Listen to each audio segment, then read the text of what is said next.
Saludos, mis queridos hermanos de la comunidad.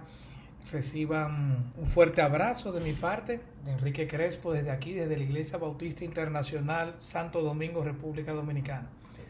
Para mí es un placer saludarles, hermanos, y compartir brevemente algunas cosas en este día.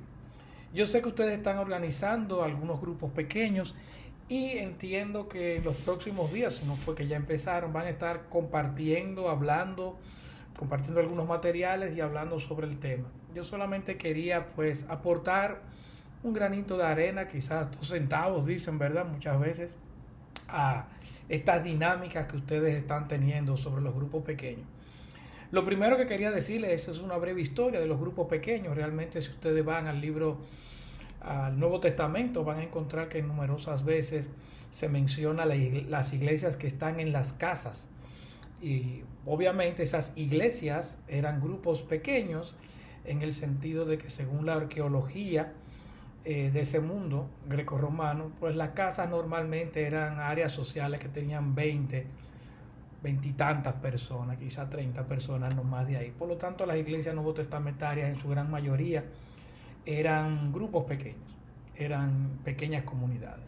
No es que sea esa la única cantidad, ¿verdad?, que nos refleja el Nuevo Testamento, pero se hace referencia a este tipo de iglesias pequeñas que había a lo largo del mundo grecorromano. De hecho, las antiguas villas romanas o grecorromanas lo que tenían eran las áreas sociales, las más grandes, capacidad para 120, 130 personas, no más de ahí. O sea que aún estos grandes sitios, ¿verdad?, estas grandes casas que podían alojar personas, pues no eran grandes cantidades las que tenían, según lo que nosotros conocemos al día de hoy.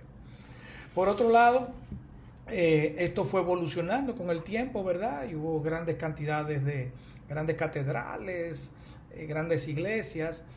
Sin embargo, ya para el siglo X, finales del XVII, tenemos algunos movimientos en Europa de querer volver otra vez a la esencia del cristianismo.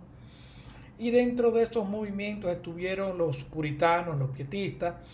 Sobre todo los pietistas trataron de hacer lo que ellos llamaban las eclesias, no es así, se me ha olvidado el nombre, pero dentro de un momento recuerdo, los colegios, las escuelas, se me ha olvidado el nombre.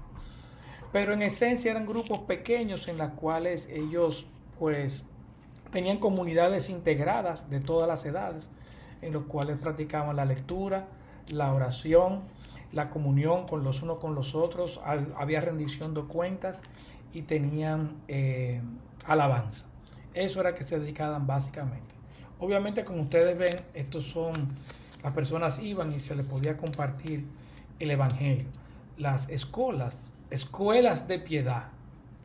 Vienen las cosas, como es lidiar con viejas, se me estaba olvidando. Escuelas de piedad, era que le llamaban los pietistas a estos grupos pequeños. Por lo regular había un facilitador, una persona que más que daba una clase, pues dirigía, coordinaba lo que se hacía ahí, porque todo el mundo aportaba. Y es parte de lo que es la enseñanza para personas adultas al día de hoy, que se utiliza en grandes seminarios y en universidades de prestigio. Estas formas de pedagogía moderna para personas adultas, que son cosas que se conocían de hace mucho tiempo y los pietistas practicaban, tiene una importancia de que el adulto aporte sus ideas a lo que está haciendo. Por eso en estas escuelas de piedad, pues había un facilitador, alguien que coordinaba más que dar una clase, coordinaba el grupo, ayudaba a canalizar las discusiones, ayudaba a quizás al grupo a llegar a un cierre, a una conclusión en sus estudios bíblicos. Pero básicamente lo que las personas hacían era que estudiaban la Biblia por sí mismas y llevaban sus conclusiones. Y ahí mismo sacaban conclusiones dirigidas por el Espíritu Santo. Esa era la parte de los colegios de piedad de los pietistas. Y con el facilitador y la participación de todos los adultos. No es que va a haber un sabio, una persona iluminada, con una iluminación especial, ¿verdad?, y que va a pasar sus conocimientos a otros.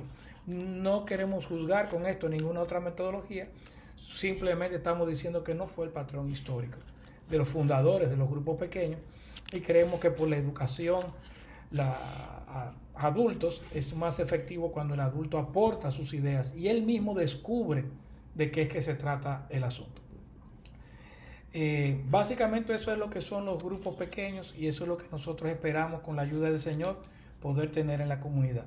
Pequeños grupos con un facilitador que ayude al grupo a canalizar las ideas, en las cuales se vaya a estudiar la Biblia, que todo el mundo aporte, que tengan tiempos de oración, de comunión, alabanza, donde puedan rendirse cuentas unos a otros, pero sobre todo orar los unos por los otros y atender necesidades particulares después durante la semana.